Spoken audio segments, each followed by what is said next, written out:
माझं नाव धनंजय शेडवाळे, लघु उद्योग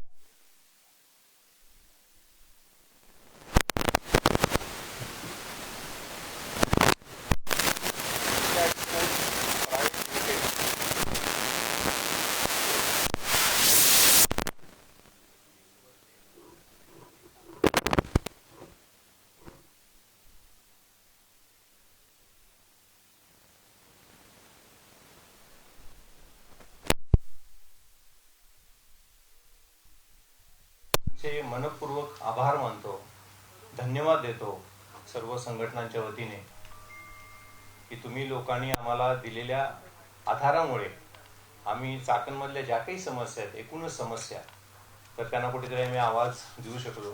त्यामुळे सर्वप्रथम तुमचे खरोखरच पुन्हा एकदा मनपूर्वक आभार. माझ्यासोबत माझ्या डाव्या बाजूला दिलीप पटवाल सर आहेत, आमच्या चाकण इंडस्ट्रियल असोसिएशनचे. त्यांच्या डावीकडे आमचा दुसरा उद्योजक मित्र शंतनू कुलकर्णी आहे. अरे हात जोडणार. उजवीकडे दुसरी आमची जी चाकणमधली इंडस्ट्रियल असोसिएशन आहे त्याचे डायनॅमिक अध्यक्ष जयदेव अक्कलकोटे आहेत. त्यांच्या उजव्या बाजूला शेवटी कुणालकड, म्हणजे ही चळवळ खऱ्या अर्थाने ज्यांनी उभी केली त्या भूमिपुत्रापैकी एक कुणाल. तर आम्ही सगळेजण ह्या पत्रकार परिषदेमध्ये आमची बाजू मांडत आहोत. मराठी ठीक आहे ना सर्वांना? झटकन मी तुम्हाला फक्त आमचे जे मुद्दे आहेत ते जरासे मांडतो आणि त्यानंतर मग वन बाय वन आम्ही ते सगळे मुद्दे आम्ही जास्तीत जास्त एक 15 ते 20 मिनिटांमध्ये हे सगळे मुद्दे कव्हर करण्याचा प्रयत्न करतो. तासाच्या आतमध्ये ही प्रेस कॉन्फरन्स संपवावी अशी आमची इच्छा आहे. परवा दिवशी जे काही आम्ही मुद्दे मांडले तेव्हा जे काही बाईट्स आम्ही दिल्या, आमची परिस्थिती दाखवली, त्यामध्ये खऱ्या अर्थाने ट्रॅफिक जाम होणं आणि त्यानंतर ह्या पावसाळा किंवा पावसाळ्यापूर्वी सुद्धा जे काही खड्डे पडले तर त्याबद्दलची आम्ही आमची व्यथा आणि कथा सर्वांसमोर मांडली आणि शासनाने त्याची दखल घेतली. आणि MIDC कडून आम्हाला फोन आले आणि त्यानंतर MIDCने काल खरोखरच त्या ठिकाणी असणारे कचऱ्याचे जे ढीग आहेत ते उचलले. त्याबद्दल मी सर्वप्रथम खरं तर MIDCचे या ठिकाणी खरोखर आभार मानतो. फक्त अपेक्षा इतकीच आहे की आम्हाला हे प्रश्न उचलण्याची गरज भासू नये अशा पद्धतीने ह्या सगळ्यांनी काम करावं. एकूण आम्ही 20 उद्योजक, लघु उद्योजक सर्वजण ही आमची व्यथा जी आहे ती तुमच्यासमोर मांडतो आहे की ज्यावेळी सरकार ज्या कोणत्या पक्षाचा असेल तर त्यांनी आमच्या ह्या व्यथा समजावून घ्याव्यात आणि त्या सोडवण्यासाठी एक मास्टर प्लॅन द्यावा. आता आम्ही काम करतो, आम्ही कॉर्पोरेटवर काम करतो, त्यामध्ये आम्हाला तो रोडमॅप विचारला जातो आणि त्यानुसार त्या प्रोजेक्टची पूर्तता केली जाते. तर तसे यामध्ये अपेक्षित आहे. साधारणतः आम्ही डायरेक्ट आणि इनडायरेक्ट म्हणून 4,000 तरी एम्प्लॉईज ह्याच्यामुळे संकटात सापडतील अशी खरं तर शक्यता आहे. 1,000 कोटी रुपयांची उलाढाल आम्हा सर्व कंपन्यांची आहे. आणि हे सगळं जे काही आमचं सुरू आहे ते मागाशी म्हणालो तसं ह्याच्यातून आम्हाला गेली 2 वर्षे, मी आता काही पेपर्स आणलेले आहेत, म्हणजे इतक्या सगळ्या खात्यांचा हा कारभार आहे चाकणमध्ये. त्यामुळे मी थेट चीफ मिनिस्टरना गेल्या 2 वर्षांमध्ये किमान 3 वेळेस पत्र पाठवले. ती पत्र मी इथे घेऊन आलोय. म्हणजे असं नाही की आज काही घडलं आणि लगेच आम्ही हा निर्णय घेतो. तर ते पण तुम्हाला दाखवण्याची माझी इच्छा आहे. चीफ मिनिस्टरना जेव्हा आम्ही पत्र दिलं त्यावेळेस त्याच्या प्रति प्रत्येक वेळेस divisional commissioner, collector, PMRDA, CEO ह्या सर्वांपर्यंत आम्ही दिलेले आहेत. आणि बऱ्याच वेळेस डेप्युटी CMना पण आम्ही तो ईमेल पाठवलेला आहे. त्यांनी तो ईमेल पुढे पाठवला पण कृती शून्य. हा माझा कटू अनुभव आहे. अंतर्गत आणि मुख्य रस्ते जे आहेत त्यांची अवस्था जी आहे ती दयनीय आहे. बॉटलनेक्स प्रचंड होतात. MIDCचे रस्ते नक्कीच होत आहेत, त्यांनी चांगल्यापैकी केलेले पण आहेत, सातत्याने ते करताना दिसतात. पण मी म्हणालो तसं PMRDAचे पुढे जिथे रस्ते येतात त्या ठिकाणी दुरावस्था आहे. MSRDC सांगितलं जातं. आता आम्हाला खरं सांगू का, रस्ते कुणाचे आहेत, कुणाच्या अखत्यारीत हे कसं आम्हाला समजणार? अपेक्षा काय आहे? सिमलेस आम्हाला त्या ठिकाणी कनेक्टिव्हिटी मिळावी. उद्योजक म्हणून, सामान्य नागरिक म्हणून आम्हाला एवढंच अपेक्षित आहे. पण ते दुर्दैवाने होताना दिसत नाही. MIDC म्हणते की हे बघा आम्ही इथपर्यंतचे रस्ते केले, पुढचं ते येण्याचे आहे कडे, मग गडबड होते. पाण्याने भरलेले खड्डे त्याची दुरुस्ती केली जात नाही. अरुंद रस्ते, अतिक्रमण, रस्त्यावर उभे असलेले ट्रक्स, मल्टी ॲक्सल व्हेकल्स सर्वत्र. त्याच्यानंतर ह्या सगळ्याचा परिणाम आमच्या उत्पादनावर होतोय, आमच्या कार्यक्षमतेवर होतोय. तुम्ही जर का बघाल तर आम्ही हा म्हणजे मांजराच्या गळ्यामध्ये आम्ही घंटा बांधली. तुम्ही समजू शकता याचे काय परिणाम होऊ शकतात. तर तेव्हाही माझी विनंती, आमच्या पाठीशी खंबीरपणे तुम्ही उभे राहा. कार्यक्षमता कमी झाली आणि त्यामुळे प्रचंड प्रमाणामध्ये उद्योजक पण ह्या ठिकाणी आता आलेले आहेत त्यांची व्यथा मांडायला. मल्टीनॅशनल कंपनीज पण आलेल्या आहेत. इथे कंपनीज आले, त्यांना जर का बोलायची आपण संधी दिली नंतर तर ते झटक्यात 30-40 सेकंदात त्यांच्या व्यथा मांडतील. काही कंपन्या इथं आलेल्या आहेत, मी सांगतो ते म्हणतात की आम्ही शिफ्ट होणार होते, आम्ही ते जाहीर करतो, असं सांगणाऱ्या कंपनी इथे आहेत. मी आत्ता काही सांगू इच्छित नाही, त्यांना बोलू द्या. म्हणजे इथून आम्ही तमिळनाडूला जाऊ, इथपर्यंत ती कंपनी मल्टीनॅशनल कंपनी इथं आता आलेली. सगळ्यात महत्वाचं, ह्यामुळे आमच्या मागण्या काय आहेत तर भूमिपुत्रांना, इथल्या स्थानिकांना, खरं तर वैद्यकीय आणीबाणी ज्याला म्हणतो मेडिकल इमर्जन्सीमुळे अक्षरशः बऱ्याच लोकांना हार्ट अटॅकमुळे जीव गमवावे लागलेले आहेत. ते कुणाला सांगू शकेल, बाकीचे बटवाल साहेब पण सांगू शकतील. त्यांना जाताच येत नाही ट्रॅफिक कंडिशनमुळे. तर ही जी काही परिस्थिती आहे ती बदलायला हवी.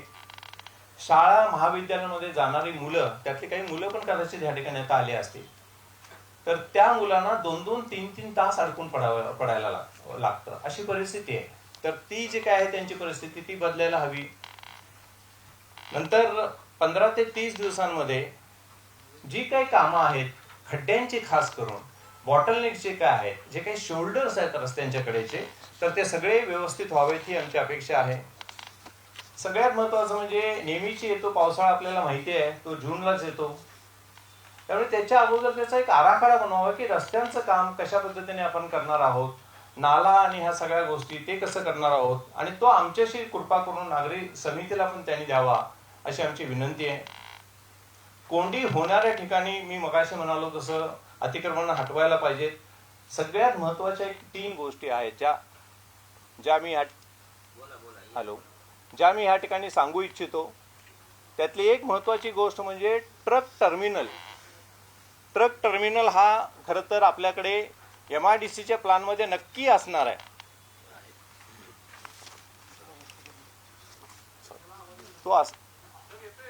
हॅलो, नक्की असणार आहे, पण तो कुठेही दिसत नाही. त्याच्यामुळे मल्टी ॲक्सेल कंपन्या कोणाला हाऊस मला वाटत नाही आहे.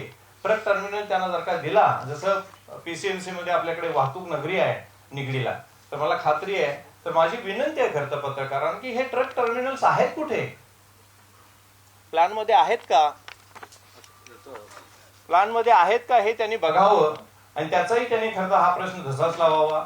सेंट्रल एफ्लुएंट ट्रीटमेंट प्लांट हाही गरजेचा आहे, तोही दिसत नाही. त्याच्यामुळे आपण ज्याला इंद्रायणी मैया म्हणतो, तर ती सुद्धा संकटात सापडलेली आहे.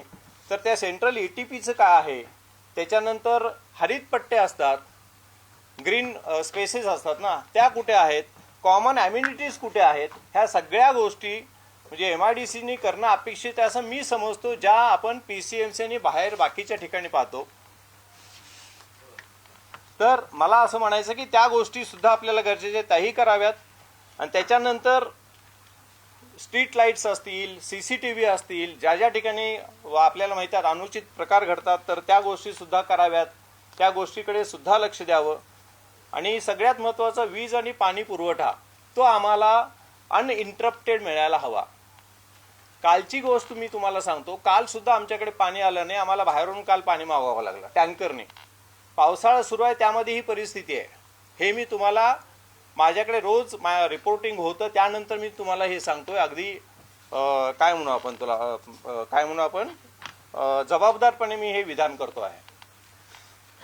आणि त्यानंतर सगळ्यात शेवटची गोष्ट आहे, ह्या सगळ्या गोष्टींमध्ये मी मगाशी बोललो होतो, MIDC असेल, PMRD असेल, जिल्हाधिकारी असतील, जिल्हा परिषद असेल, NHAI असेल, PWD असेल, इतक्या सगळ्या खात्यांचा त्या ठिकाणी कंट्रोल आहे. इतकी सगळी खाती त्यामध्ये इन्व्हॉल्ड आहेत. सुदैवाने काल आदरणीय मुख्यमंत्री महोदयांनी काल सांगितले की इंडस्ट्रियल टाउनशिप केल्याशिवाय हे प्रश्न सुटणार नाहीत. नक्कीच करायला हवं. ते निर्णय घेऊन पुढे जाऊन ज्या पद्धतीने कॉर्पोरेशनचा कुठेही व्यवसाय हे चालतो, एकूणच व्यवहार चालतो, तसा व्हायला हवा. पण हे होईपर्यंतचा वेळ आपल्याकडे नाही आहे. आज आम्ही ICU मध्ये असलेल्या पेशंटसारखी आम्हा लोकांची अवस्था आहे. तर अशी अपेक्षा आहे की आत्ता त्वरित एखादी नोडल एजन्सी नेमून ह्या सगळ्या गोष्टींवर आम्हाला सोल्युशन द्यायला हवं. ह्याच्या पलीकडे अजून काही इश्यूज आहेत, तुम्ही समजू शकता. आपल्याला फक्त वाहतूक मुक्त होऊन चालणार नाही, एअर पोल्युशनचे इश्यूज आहेत, वॉटर पोल्युशनचे इश्यूज मी मगाशी म्हणालो. त्याच्या पलीकडे लोकांना चालण्यासाठी सुरक्षित फुटपाथ हवेत. तर कॉम्प्रिहेन्सिव्ह मोबिलिटी प्लॅन आम्ही बघितला PMRDA कडे आहे, तो त्याचा अंमलात आणणं वगैरे वेगळं आहे. पण माझं असं म्हणणं आहे की एक खरोखरच होलिस्टिक अप्रोचने चाकणचा परिसर हा राहण्यासाठी योग्य कसा करता येईल, सुरक्षित कसा करता येईल हे बघावं, अशी माझी खरं तर प्रशासनाकडून आणि ह्या राजकारण्यांकडून आणि सत्ताधाऱ्यांकडून मला अपेक्षा आहे. धन्यवाद.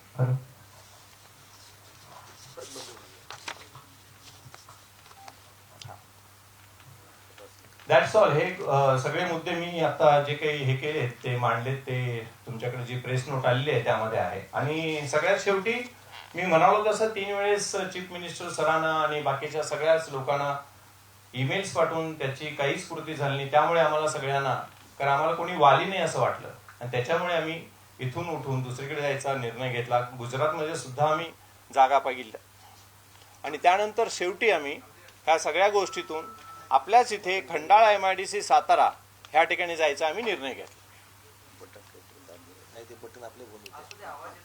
ठीक आहे, ठीक आहे. नाही तो हे झालं, बॅटरी डाऊन झाली.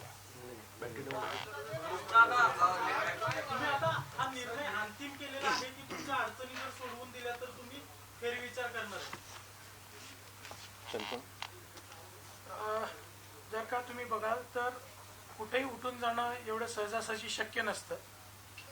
आणि ज्याप्रमाणे MIDC किंवा कलेक्टर साहेबांकडनं अप्रोच झाला, किंवा आता तुम्ही बघाल तर तुमच्या शेजारी MIDC स्वतः बसलेले आहेत, म्हणजे शासन हे ॲक्टिव्ह झालेलं आहे. आणि जर का इथले प्रॉब्लेम निघाले, नवीन जर का जागा आली, तर एक्झिस्टिंग प्लांट इथंच ठेवून जे एक्सपान्शन आहे ते आपण नक्की खंडाळ्याकडे विचार करू शकतो. किंवा जर का MIDC पहिली लक्ष घालायला पाहिजे की आम्ही कुठल्याही दुसऱ्या महाराष्ट्र सोडून दुसऱ्याही राज्यात जात नाही आहे, कारण आम्ही महाराष्ट्राचे आहोत, महाराष्ट्रामध्येच राहतोय. फक्त सुविधा आणि हे मिळणं हे प्राधान्य केलं जातं. जसं मी म्हटलं की चाकण MIDC पूर्वी सुविधा होत्या, सगळ्या होत्या. तर आता इंडस्ट्रीज एवढी वाढती आहे की त्याच्यामध्ये येणारी त्यांची सब असेंब्लीज, अँसेलरी युनिट हे सगळं तिथं अकोमोडेट करायला इन्फ्रास्ट्रक्चर कमी पडतंय.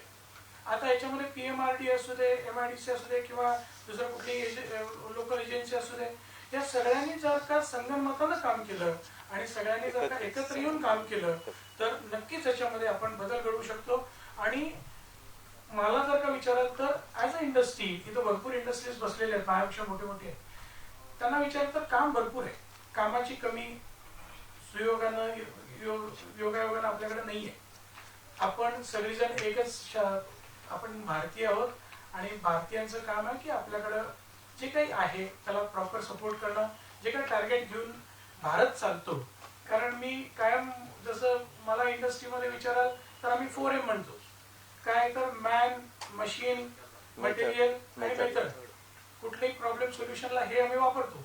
तसं इंडस्ट्रीमध्ये पण जर का गॅप काढायची असेल तर गव्हर्नन्स, अथॉरिटीज आणि पॉलिसीज या तिन्ही एकत्र येणं गरजेचं आहे.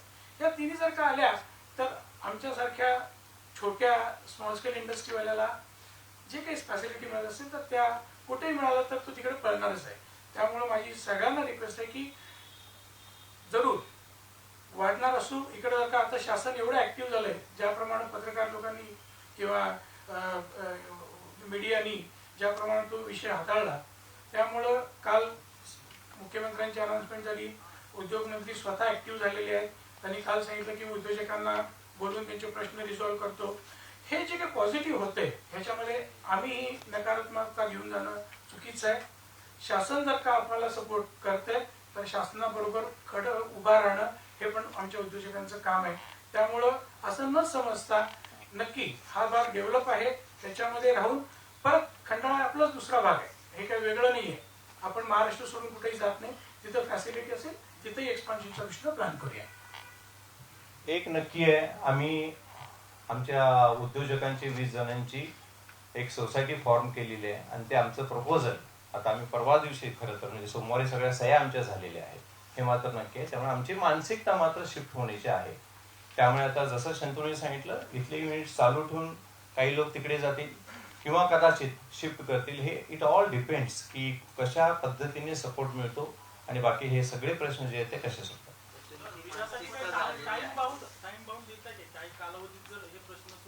आम्ही तर ह्याच आर्थिक वर्षामध्ये जे काही आमचं एकूणच बजेटिंग असतं ते झालेलं आहे, तर ह्या आर्थिक वर्षामध्ये हे प्रश्न सुटावे लागतील मार्च 2027 पर्यंत. म्हणजे मग आम्हाला तो निर्णय घेणं शक्य होईल. पण तोवर हे ऍप्लिकेशन मात्र आम्ही देणार आहोत, हे नक्की आहे. बरोबर ना शंतनू?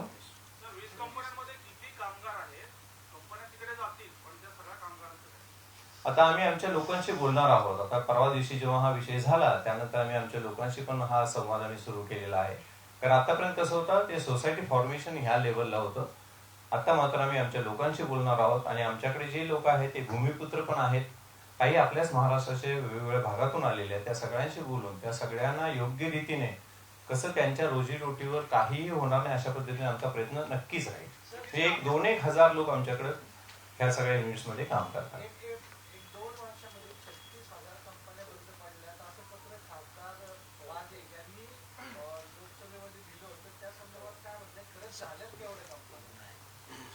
सर नमस्कार. चाकण हा ऑटोमोबाईल हब आहे. ऑल ओव्हर ग्लोब त्याची तशी ओळख आहे. त्याचं कारण असं आहे की चाकणमध्ये छोट्या मोठ्या 3000 कंपन्या आहेत आणि ह्याच्यामध्ये MNCs खूप आहेत. जगातल्या बहुतेक देशांमधल्या कंपन्या चाकणमध्ये आहेत. आज चाकण भारत सरकारला 1 लाख कोटी रुपयांचं राजस्व देतं. त्याचबरोबर 15 लाख लोकांना नोकऱ्या दिलेल्या आहेत आणि स्पेशली या अलीकडच्या काळात मोठ्या प्रमाणात FDI इंडियात यायला लागली. इंडियातून महाराष्ट्रातून पुणे आणि मग चाकणला प्रेफरन्स दिला जातो. हे सगळं मोदीजींनी केलेले प्रयत्न आहेत. बाकीचे सगळे डिपार्टमेंट आहेत, महाराष्ट्र शासनाने त्याच्यात प्रयत्न केलेले आहेत. म्हणूनच चाकणमध्ये एवढ्या मोठ्या प्रमाणात विकास झालेला ही वस्तुस्थिती आहे. पण आलेले उद्योग ज्या वेगाने विकसित झाले त्या वेगानं पायाभूत सुविधांचा जो विकास व्हायला पाहिजे होता, तिथं या पायाभूत सुविधांच्या विकासाचा वेग कमी पडला, म्हणजे खूपच कमी पडला. आम्ही गेले 15-1 वर्ष झालं नाशिक फाटा ते राजवड नगर, तळेगाव चाकण शिक्रापूर रस्ता असे जे मेन रोड आहेत या रस्त्यांच्या विकासासाठी सातत्यानं प्रयत्न करत आहे. आमची एक पूर्ण फाईल भरली आहे. आता ही तुम्हाला मी सर्व पत्रकारांना देणार आहे. त्याच्यामध्ये मुख्यमंत्री कार्यालय आहे, रस्ते आहे, NHAI आहे गडकरी साहेबांचं, MSIDC आहे, PMRD आहे. ह्या सगळ्यांना सगळे पत्रव्यवहार झालेले आहेत. पण त्यांच्याकडून जी योग्य वेळी दखल गेली पाहिजे होती ती दखल घेतली गेली नाही, ही वस्तुस्थिती समोर आहे. आणि याच वस्तुस्थितीमुळे आमचे 20 कारखानदार या परिसरातून त्यांना जाण्याची इच्छा नाही आहे, पण पायाभूत सुविधांच्या अभावी काम करणं मुश्किल झालेलं आहे. म्हणून हे जाण्याचा विचार करतात, हे बाब फार वेदनादायी आहे आणि याचा विचार अतिशय गांभीर्यानं आपण घेणं गरजेचं आहे. त्या आज चाकणमध्ये आमच्या ज्या कंपन्यांच्या गाड्या आहेत अर्धा तास पाऊण तास उशिरा कंपन्यांमध्ये पोहोचतात, त्याच्यामुळे आमचा प्रोडक्शन लॉस होतो. त्याचबरोबर वेजेस आम्हाला द्यायला लागतात. आमच्या कंपन्यांनी कर्ज काढलेले ते थांबत नाही आहे. दुसऱ्या बाजूला आमचं रॉ मटेरियल वेळेत पोहोचत नाही. फिनिश गुड जे आहे ते मार्केटमध्ये वेळेत जात नाही. चारही बाजूनी कंपन्यांची कोंडी झालेली आहे. आज मी काल म्हटलं होतं, चाकणमध्ये कारखाने चालवणे म्हणजे गळ्यात धोंडा घालून पोहायला किंवा पाण्यात उड्या मारणं अशी परिस्थिती आहे आणि याच्यातून सर्वाइव्ह होणं फार अवघड आहे. याची दखल सरकारनं घेणं गरजेचं आहे. सरकारचे प्रयत्न अपुरे आहेत. हीच वस्तुस्थिती आपल्या सगळ्यांच्या समोर येत आहे. सर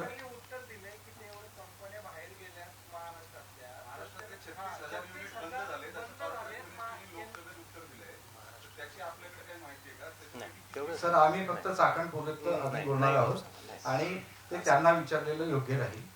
सर, गेल्या 20 महिन्यांमध्ये मागण्या तुम्ही बेसिक दिलाय, या बेसिक गरजा आहेत. वीज, पाणी, वाहतूक कोंडी, रस्ता, कचरा, ह्या सगळ्या बेसिक गरजा आहेत. 3 वेळा मुख्यमंत्र्यांशी पत्रव्यवहार झालाय. सरकारकडून कधी बैठकीसाठी किंवा तुम्ही कधी अप्रोच झाला नाहीत का सरकारसोबत बैठकीसाठी की बाबा आमच्या या बेसिक मागण्या आहेत? आम्ही साधारणतः 6 ते 8 महिन्यापूर्वी, कुणाल तू जरा ह्या विषयावर बोल, काय काय झालेलं आहे ते. आम्ही मोर्चाही नेला होता PMRDA कडे आणि तेव्हा बैठक झाली होती आणि त्याच्या पलीकडे पण 1-2 बैठक आमच्या डिव्हिजनल कमिशन ऑफिसमध्ये झाली आहेत. एक व्हॉट्सअप ग्रुप पण बनवलेला आहे. प्रतिसाद डिस्मल म्हणतो ना आपण त्याला, निराशाजनक असा आहे. जरा सविस्तर कुणाल सांगेल. 2 ते 3 महिन्यापूर्वी तुमचीच बैठक कलेक्टर ऑफिसला झाली उद्योगमंत्र्यांबरोबर. त्यावेळेस सगळ्या समस्या मांडल्या होत्या. त्यानंतर पुढे काय पाठपुरावा झाला की फक्त बैठकच झाली? मी असं म्हणेल की बैठका तर खूप होत आहेत. आम्ही आंदोलन करायला लागतंय आम्हाला हे दुर्दैव आहे. कारण बेसिक गोष्टींसाठी ज्यावेळेस एखाद्या व्यक्तीला आंदोलनाच्या भूमिकेत यावं लागतंय तर चिंताजनक विषय आहे एवढं तर सगळ्यांच्या लक्षात येत आहे. आणि बैठकांनंतर काय होतं, समजा आजची सुद्धा आपण प्रेस घेतोय तर आज सुद्धा आम्हाला फोन चालू आहेत. भरपूर MIDCचे अधिकारी आलेत, PMRDAचे अधिकारी आलेले आहेत. त्यांना देखील आपण काही प्रश्न वगैरे विचारू शकतो. पण सांगायचं एवढंच आहे की आत्ताच्या ह्या घडीला सुद्धा अनेक ठिकाणी कामं चालू आहेत. त्यांचे ठेकेदार लगेच कामाला लागलेले आहेत. खड्डे बुजून घेतोय, तुमच्या सगळ्या गरजा आम्ही पूर्ण करतोय अशा पद्धतीचे आश्वासनं न देता, आता हे बघा फोटो आहेत, आम्ही लाईव्ह आहोत, ऑन ग्राउंड आहोत, काम करतोय, प्लीज आमच्या विरोधात काही जास्त बोलू नका वगैरे वगैरे असं चालू आहे. तर बेसिकली आता अडचण कुठे येते ते सांगतो तुम्हाला. MIDCची एक बाउंड्री सेट आहे आणि त्या बाउंड्रीच्या बाहेरचा रस्ता ज्यावेळेस खराब होतो त्यावेळेस आपण म्हणू शकत नाही की तो MIDCचा रस्ता आहे आणि MIDC काम करत नाही. पण जनरल पब्लिकला तो रस्ता MIDCचा आहे की नाही हेच माहित नसतं. मग आम्ही ज्यावेळेस म्हणतो एखाद्या कंपनीमध्ये जातो, ती कंपनी MIDC मध्ये आहे, एक जनरल ओपिनियन असतं, आपण MIDCच्या आसपास आहोत, त्या कंपन्या सगळ्या MIDCत आहेत असं गृहीत धरलं जातं. तत्वतः कालचे जे उद्योगमंत्र्यांनी स्टेटमेंट दिलं की आमच्याकडून एकही कंपनी जात नाहीये, तर त्यांचं स्टेटमेंट अर्धवट सत्य आहे. कारण MIDCच्या बाउंड्री मधल्या ह्या कंपन्या नाही आहेत, MIDCच्या बाउंड्रीच्या बाहेरच्या आहेत. मग याचा अर्थ MIDC त्याच्यात उत्तरदायित्व नाहीये का? तर असं होत नाही. मग त्याच्यासाठी आम्ही PMRDAला सुद्धा इन्व्हॉल्व्ह केलंय. PMRDAचे जे रस्ते आहेत, एक रस्ता तुम्हाला मी प्रामुख्याने सांगतो जो कोणाचाच नाहीये, तो रस्ता तिथल्या गावकऱ्यांनी बनवलेला आहे. त्याला VR रोड नाही, तो विलेज रोड नाही, कसलाच त्याला नंबरच नाही. मग त्या रस्त्याची दुरुस्ती डागडुजी कुणी करायची हे सध्या म्हणजे गडबडीचा विषय आहे. तर तो रस्ता आम्ही PMRDAला विनंती केलेली आहे की तो तुम्ही ताब्यात घ्या आणि त्याची देखभाल दुरुस्ती तुम्ही करा. तर असे एक नाही, अनेक गोष्टी आहेत. हे एकदम मायन्यूट लेवलला मी जाऊन सांगितलं की ऍक्च्युअल ग्राउंडला प्रॉब्लेम काय येत आहे. आणि मी ज्यावेळेस इन्व्हॉल्व्ह झालोय, साधारण 2-3 वर्ष झाले आम्ही काम करतोय रस्त्यांवरती आणि 3 वर्ष समजा आम्हाला लागली कोणता रस्ता कोणत्या एजन्सीकडे आहे आणि कोणत्या अधिकाऱ्याला फोन केल्यावरती त्याच्यावरती ठेकेदार माणूस येईल आणि काम करेल हे कळण्यासाठी. तर असं प्रत्येक व्यक्तीला तर जमू शकत नाही. आणि ग्रामपंचायतकडे फंड्स नसतात. MIDCच्या आजूबाजूला ग्रामपंचायत एरिया आहे. काल सन्माननीय मुख्यमंत्र्यांनी जाहीर केलं की आपण इंडस्ट्रियल टाउनशिप करायची आहे.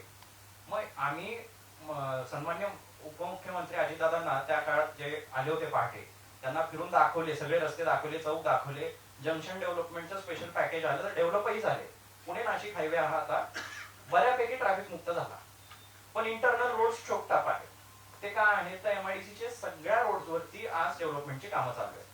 So hats off to MIDC, त्यांनी लगेच काम चालू केली, सगळ्या रस्त्यांची कामं ऍट अ टाइम चालू आहेत. मग त्याच्यामुळे चोकिंग होणार आहे.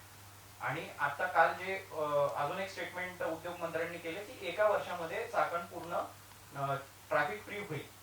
तर त्याच्यात काही पर्सेंटेज तथ्य आहे. MIDCचे रोड्स कॉन्क्रीटचे चालू आहे, ते ज्यावेळेस काम कम्प्लीट होईल त्यावेळेस साहजिकच काम कम्प्लीट झाल्यानंतर रस्ते स्मूथ असले की ट्रॅफिक होणार नाही. पण आता दुसरा अजून एक इश्यू आम्हाला जाणवतोय, तो म्हणजे ट्रॅफिक पार्किंगचा. हेवी व्हेकल पार्किंगसाठी MIDCकडे एकच प्लॉट आहे आणि तो काही अंशी भरलेला असतो. तिथे प्रमोट केलं जात नाहीये ट्रान्सपोर्टर्सला की तुमच्या गाड्या तिथं लावा. आणि हे प्रमोशन कोणी करायचंय? ट्रॅफिक पोलीस हतबल आहेत. त्यांच्याकडे एक समस्या आहे, कितीही दंड टाका म्हणजे मी डिस्ट्रिक्ट रोड सेफ्टी कमिटीचा मेंबर झालोय. तिथे एक स्टेटमेंट आलं की आम्ही 1.5 लाख रुपये दंड एका ट्रकवरती मारतोय आणि ते ज्यावेळेस लोक अदालतीत जातात तिथे तो दंड 10-20 हजार रुपये भरून बाहेर पडतात. मग डिटरन्स राहत नाही ना. लोकांना माहिती आहे जर किती दंड पडू द्या आम्ही थोडंफार भरून बाहेर पडतोय, आम्हाला त्याचं काय घेणं देणं नाही. ट्रॅफिक पोलिसांना तर अजिबात किंमत राहिलेली नाही. मी पोलिसांच्या बाजूने बोलतोय असं अजिबात नाहीये. पण लोकांना जर त्याचं म्हणजे नियम पाळायचे, पण का पाळायचे त्याचा आपल्याला दंडात्मक कारवाई होणार आहे आणि त्या कारवाईवर आपल्याला ठाम राहावं लागणार आहे. की अशी जोपर्यंत परिस्थिती निर्माण होत नाही तोपर्यंत रूल्स फॉलो होणारच नाहीयेत. हे सगळे एक दुसऱ्याच्या कनेक्टेड विषय आहेत. आणि अजून आता पुढे आपण बोलत असताना जे जे प्रश्न तुमचे येतील त्यांना आम्ही उत्तर देऊ. MIDC आणि PMRD सुद्धा आहेत. जे जे तुमचे प्रश्न असतील आपण त्यांच्याकडे सुद्धा डायरेक्ट करू शकतो. प्लीज.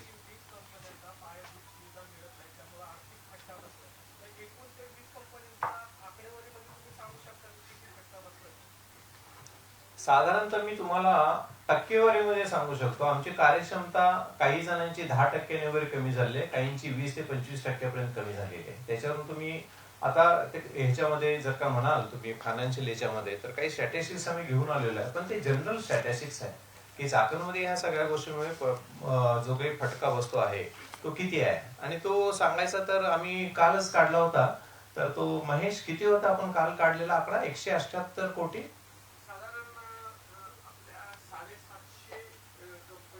हा, चाकण MIDC मध्ये आहेत. टर्नओव्हर आहे SME.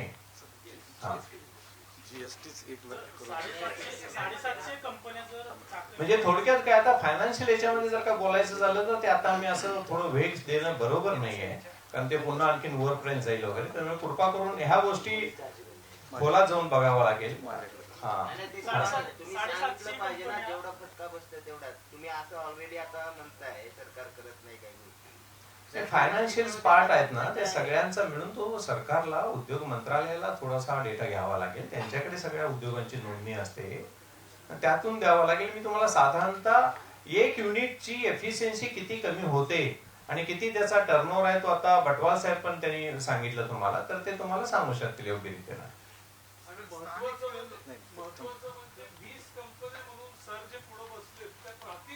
प्रॉब्लेम काय 20 कंपन्यांना नाहीये. 20 कंपन्यांना हे डायरेक्ट पुढे आले. Let him finish. या पुढे या पुढे.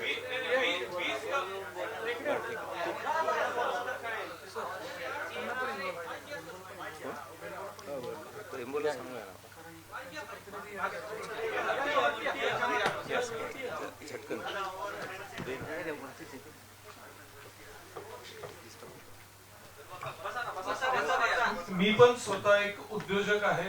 रिसेंटली महेश किंवा या सगळ्यांच्या मित्र परिवाराच्या सहकार्याने आम्ही पण चाकणला कंपनी 2 वर्षापूर्वी चालू केली. अनफॉर्च्युनेटली जो भयानक प्रकार आता आम्ही फेस करतोय, आठवड्यातल्या 6 दिवसापैकी 4 दिवस तिथं जायची इच्छा होत नाही. या 20 मध्ये ही एक कंपनी ऍड केली, असे जर आवाहन केले तर 200 कंपन्या तयार होतील. अडचण काय, 20 कंपन्यांनी डेअरिंग करून एक ग्रुप तयार करून ते पुढे आलेत सांगायला. प्रॉब्लेम 20 कंपन्यांचा त्यांच्या टर्नओव्हरचा आणि त्यांच्या मॅनपॉवरचा नाहीये, हा अख्ख्या त्या एरियाचा आहे. तो एरिया MIDCचा आहे का प्रॉपर गावातला आहे कोणाचा आहे तो नाही प्रॉब्लेम. शेवटी अप्रोच हा पुण्यातनं जाणाऱ्या लोकांना, भोसरी पिंपरीतनं जाणाऱ्या लोकांना ज्या रस्त्यावरनं जायला लागतं तो रस्ता कोणाचाही असो, जायचं डेस्टिनेशन शेवटी MIDC.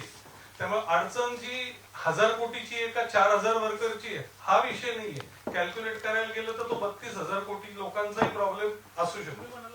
200 कंपन्या स्थलांतरित करतील, आम्ही डेअरिंग करून पुढे आलो, म्हणजे तुमच्यावर काही दबाव आहे का? नाही, कोणावरही दबाव नाहीये सर. हा एक जेन्युअन प्रॉब्लेम आहे. हा दबावाचा प्रश्नच नाही. इंडस्ट्रीवर दबाव ऑलरेडी 100 लोकांचा असतो. बँकेचा आहे, वर्करचा आहे, ऑर्डरचा आहे, सप्लायचा आहे. अशा दबावानंतर अजून कोण दबाव टाकायला येणार आहे काय? त्यामुळे कृपा करून आम्हाला कार्यक्रम नाही. बेसिक इन्फ्रास्ट्रक्चर द्या एवढेच आमचं मागणं आहे. सर पलीकडे 1 मिनिट जरा प्लीज. इथे आपल्याकडे एक इटालियन MNCचे सर बसलेले आहेत. सर तुमची ओळख करून द्या, हे फार महत्वाचं आहे. एक MNC बोलते, ते काय बोलतायत जरा कृपा करून थोडं ऐकून घ्या. हे सगळा प्रश्न महत्वाचा आहे, पण स्थानिक लोकप्रतिनिधी काय करतात तुम्ही बोलले नाही का? जरा त्यानंतर मी उत्तर देतो. बेसिकली एक इटालियन कंपनीमध्ये मी काम करतो, ब्रेम्बो इंडिया प्रायव्हेट लिमिटेड. तर ह्या पत्रकार परिषदेत येण्याचं कारण असं आहे की आतापर्यंत दिलीप बटवाल असो की सरांनी जे काही प्रॉब्लेम फेस केलेले आहेत, विविध ज्या काही एजन्सीज आहेत, अथॉरिटीज आहेत, त्यांच्यामध्ये थोडाफार समन्वयाचा जरा प्रॉब्लेम असल्यामुळे जसं म्हणजे MIDC खूप चांगलं काम करतं. बेसिकली त्यांची प्रशंसा करायला हवी. म्हणजे आता जे रोड बनत आहेत, पण मूळ प्रश्न असा आहे की MIDC मध्ये यायला बरेचसे अंतर्गत रोड लागतात, ते दुसऱ्या अथॉरिटीकडे. आणि खड्ड्यांचा जर असा प्रश्न आहे की माझ्या कंपनीपुरतं जर बोलायला गेलं तर माझी सेकंड आणि थर्ड शिफ्ट इतकी उशिरा येते, जवळपास 1 तास उशिरा होते. त्याच्यामुळे काय होतं, उत्पादनाचं जसं पर्सेंटेजमध्ये म्हटलं तर 5 ते 10% उत्पादनाचा लॉस होतो आणि हा फार मोठा लॉस आहे आमच्यासाठी. आज आमच्याकडे जवळपास 1700-1800 लोक काम करतात आणि आमची रेंटेड फॅसिलिटी आहे. तर आम्हाला व्यवस्थापन आता असे सिग्नल मिळायला लागले आहेत की आमची एक तामिळनाडूमध्ये पण कंपनी आहे, तर तुम्ही त्यांचा का विचार करत नाही? ही तर एवढे प्रॉब्लेम आहेत. विजेचा प्रश्न, जुलै महिन्यामध्ये एक 5 ते 6 जुलै ते 11 जुलै अशी सलग 6 ते 7 दिवस आमच्याकडे विजच नव्हती. आमच्याकडे एक्सप्रेस फीडर आहे, रस्त्याच्या कामामध्ये त्याचं काहीतरी वायर वगैरे कट झाला आणि 6 दिवस आम्हाला अक्षरशः 50% कॅपॅसिटीमध्ये एवढी मोठी कंपनी आम्हाला चालवावी लागली. 50% उत्पादनाचा एक 6 दिवस लॉस झाला आणि जो डिझेलचा खर्च झाला तो वेगळा खर्च. आणि वेजेस जे आहे त्या थांबवता येत नाहीत आम्हाला, ते वेजेस तर द्यावेच लागतात. इतक्या लोकांचा हा जो खर्च आहे, तर एक विनंती अशी आहे की प्रशासनाला एक विनंती आहे की हे जे काही प्रॉब्लेम आहे तर हे प्रॉब्लेम लवकरात लवकर सॉर्ट आउट करावे. आज आम्ही MNC आहोत, आमच्यासारख्या बऱ्याचशा MNC, जसं दिलीप बटवार सरांनी सांगितलं, बहुराष्ट्रीय कंपन्या भरपूर आहेत. तर असं होऊ नये की बहुराष्ट्रीय कंपन्यांनी चाकण MIDC मधून तामिळनाडू किंवा महाराष्ट्राच्या दुसऱ्या भागात औरंगाबाद असेल किंवा अजून कुठं जाण्याचा विचार करावा. कारण बाकीचे जसं त्यांनी म्हटलं की MIDC जी आहे ती 5 फेजमध्ये आहे, बरोबर आहे? 5 फेजमध्ये आहे, पण पायाभूत सुविधा ज्या पद्धतीने व्हायला हव्यात त्याचा वेग फार कमी आहे आणि क्राऊडेड एरिया झालेला आहे सगळा. तर ह्या सगळ्या गोष्टींचा विचार करून बहुराष्ट्रीय कंपन्या असोत की इथले नेटिव्ह उद्योग असोत, यांनी बाहेर जाण्याचा विचार करू नये. बाकी काही विषय नाहीत, हे 2-3 जे विषय आहेत, वीज झालं, इन्फ्रास्ट्रक्चर झालं, रस्ते झाले, एवढे प्राधान्याने सरकारने लक्ष देऊन कचरा आहे हे. आणि सरकार एवढं समर्थशाली आहे की नक्कीच याच्यावर लवकरात लवकर त्यांच्याकडे रिसोर्सेस वगैरे सगळे आहेत, तर होईल, ह्या गोष्टीवर काम होईल आणि ह्या समस्या लवकरात लवकर दूर होईल असं एक सकारात्मक दृष्टिकोन ठेवून याचा पाठपुरावा होईल असं मला वाटतं. Thank you sir. आता जे काही शेखबाळाजी आणि माझे मित्र यांनी सांगितलं की आमचं 10% लॉस झाला आहे आणि या जागतिक प्राइस वॉरमध्ये प्रॉफिट मार्जिन 10% आहे आणि तेच जर निघून गेलं तर कारखाने चालवताच येणार नाही आहेत. म्हणजे जर आपल्या अस्तित्वाचा प्रश्न निर्माण झाला तर मग साहजिक आहे कारखाने बाबा सुरक्षित जागा शोधण्याचा प्रयत्न करतात. जसं सरांनी आणि शेखबाळेजींनी सांगितलं की पॉवर टेरिफ हा एक पॉवरचा जो इश्यू आहे हा एक मोठा इश्यू आहे. भारतात सगळ्यात जास्त पॉवर टेरिफ हा महाराष्ट्रात आहे, चाकणला. आणि एवढा पॉवर टेरिफ देऊन सुद्धा चाकणला पॉवर सप्लाय वेळेत नाही आहे, क्वालिटी पॉवर सप्लाय नाही आहे, इंटरप्शन आहे, लोड शेडिंग आहेत वगैरे वगैरे बरंच सगळं. चाकणला 12 फीडर आहेत, सगळेच्या सगळे फीडर हे ओव्हरलोडेड आहेत. 300 अँपियरच्या 400 पर्यंत गेलेले आहेत. 300 पर्यंत मॅक्झिमम तो आउटपुट देऊ शकतो. ओव्हरलोड झाल्यामुळे पॉवर कट होतात, ते CTPT तुटतात, फ्लक्च्युएशन येतं, डीप येतं आणि ह्याच्यामुळे इंडस्ट्रीला फार मोठं नुकसानीला सामोरं जायला लागतं. ह्या गोष्टी MSCDCLच्या लक्ष द्यायला पाहिजे. खरं तर पॉवर लॉस झाल्यानंतर आम्हाला डिझेलवर जनरेटर चालू करायला लागतात, त्याची कॉस्ट हेवी आहे. ते चालवल्यानंतर सुद्धा त्या डिझेलवर आम्हाला इलेक्ट्रिसिटी ड्युटी इलेक्ट्रिकल डिपार्टमेंटला भरायला लागते. म्हणजे ते मल्टिपल लॉसेस झालं. त्यामुळे लॉस वाढत चालले आणि रिकव्हरी काही नाही आहे. त्यामुळे अस्तित्वाचा प्रश्न निर्माण झालेला आहे. ही वस्तुस्थिती आता आपल्या सगळ्यांच्या लक्षात आली आहे. दुसऱ्या बाजूला रस्त्याचं जे बऱ्याच एजन्सी शेटबाळेजी म्हणाले त्याच्यामध्ये MIDC एरियामध्ये MIDC रस्ते पुरवतात. MIDCनी 2 वर्षापूर्वी इंडस्ट्री मिनिस्टर आले होते, त्यांनी 300 कोटी रुपये दिले आणि त्याची कामं सुरू आहेत. परंतु चाकणचे जे बाकीचे रस्ते आहेत, पुणे नाशिक रस्ता हा NHI कडे आहे, NHAI कडे, तळेगाव चाकण चिखलपूर रस्ता MSIDC कडे आहे, बाकीचे रस्ते PWD कडे आहेत, काही रस्ते PMRDA कडे आहेत. ह्या डिपार्टमेंटमध्ये कोऑर्डिनेशनचा मोठा इश्यू आहे. मग आता एक्झिस्टिंग रस्ते 2-3च आहेत. मग आता झालंय असं की जे MIDCनी त्या एरियातले जे रस्ते व्हेकलचे मुवमेंट पाहून जे रस्ते बनवले ते सफिशियंट बनवले, पण पुणे नाशिक हायवे कडचे ज्या गाड्या आहेत किंवा शिक्रापूरकडून येणाऱ्या ज्या गाड्या आहेत ते MIDCच्या रस्त्यावर शिफ्ट झाल्या. त्याच्यामुळे MIDCच्या रस्त्यावर फार मोठा लोड आला. हेच जर MSIDC आहे, NHAI त्यांनी जर त्यांची कामं वेळेत केली असती, आज उद्योगांच्या पुढे जो हा मोठा प्रश्न निर्माण झाला आहे तो झाला नसता. बरोबर. कचऱ्याचा एक प्रश्न आहे. आज MIDC जे काही रस्त्याच्या बाजूला कचरे टाकलेले दिसतात हे त्या परिसरातल्या ग्रामपंचायती, एकही ग्रामपंचायतीकडे कचरा व्यवस्थापनाचा एकही प्रकल्प नाही आहे.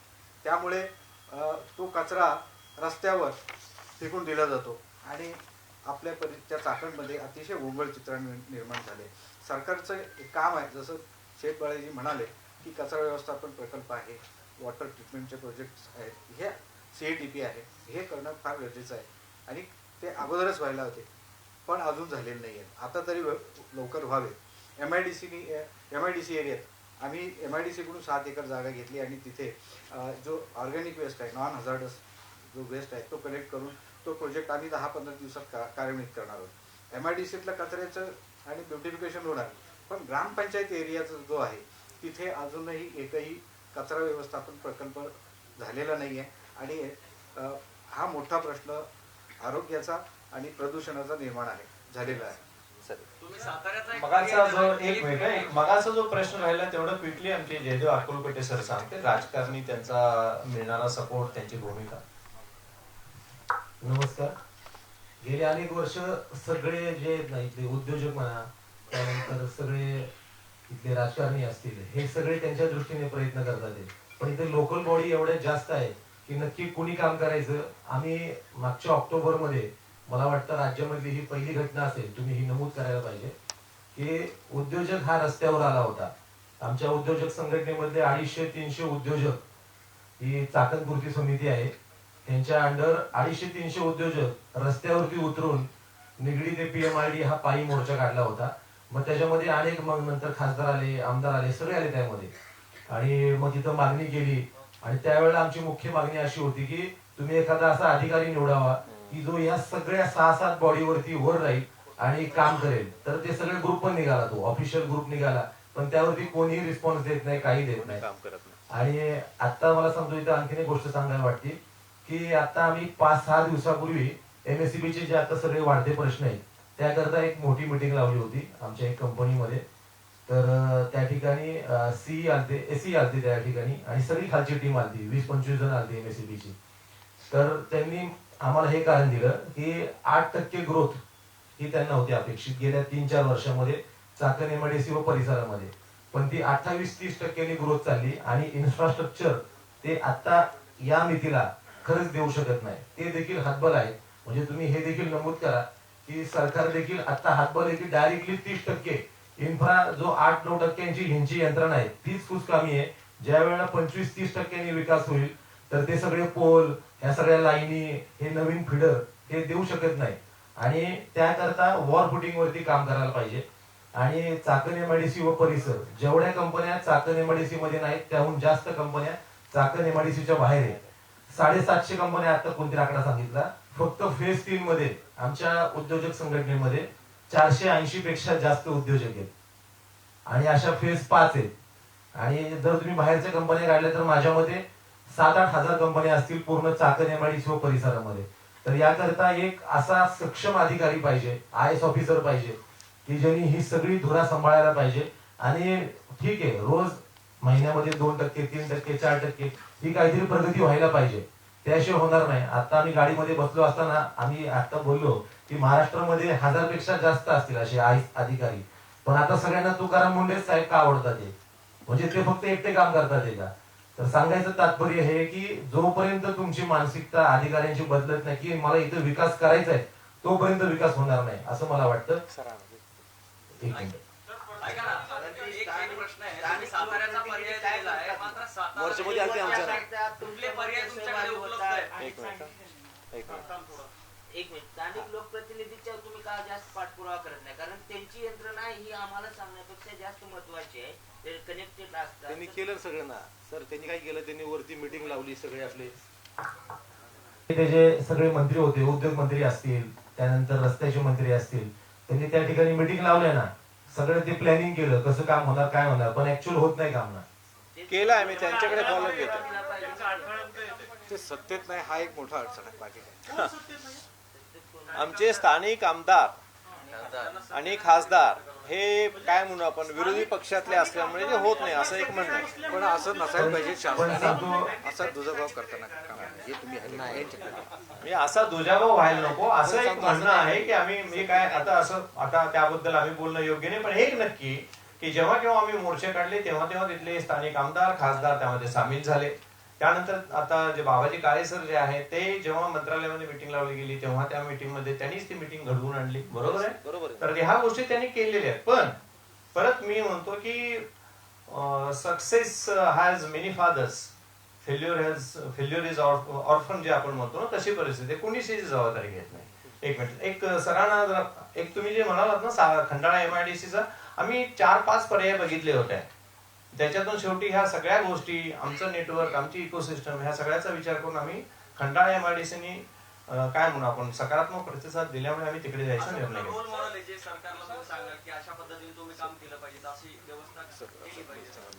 घेतला. थोडस जरा नंतर बोलू कारण असं सांगणं जरा कठीण आहे. पण MIDC ज्या पद्धतीने इन्फ्रास्ट्रक्चर उभं करते, आता खरं सांगता हा जो काही विषय जयदेवनी घेतला तर 5वा जो काही टप्पा आहे MIDCचा, माझं खरं तर कळकळीचं विनंती आहे तुम्हाला असेल इन्फ्रास्ट्रक्चर पहिला डेव्हलप करा आणि त्याच्यानंतर मग ते प्लॉट्स अलोकेशन करा की जेव्हा की अजून आता असणारा जो मेस आहे तो वाढणार नाही. सर तुम्ही तुमच्या जरा भावना व्यक्त करा. तुम्ही कोण आहात सांगा.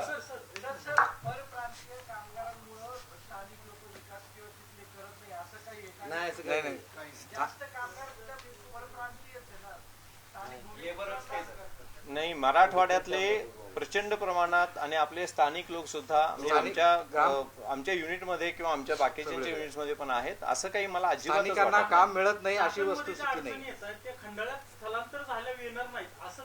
आम्ही त्या पद्धतीने कारण सगळ्यात महत्वाचं लक्षात घ्या ह्या ठिकाणचा इन्फ्रास्ट्रक्चरचा जो बेस म्हणजे जर का आपण त्याचा पॅरेटो अनालिसिस केला असणाऱ्या सगळ्या समस्यांचा आत्ताच्या तर ट्रॅफिक कंजेशन आणि इतक्या सगळ्या असणाऱ्या एजन्सीज आणि त्याच्यामुळे होणारी आमची वाताहत हे प्रमुख कारण आहे. त्यामुळे हे कारण जे आहे ते मी असं समजतो साधारणतः 80 ते 90% आणि त्याच्यावर आम्हाला दुर्दैवाने प्रतिसाद जसा हवा तसा मिळत नाही.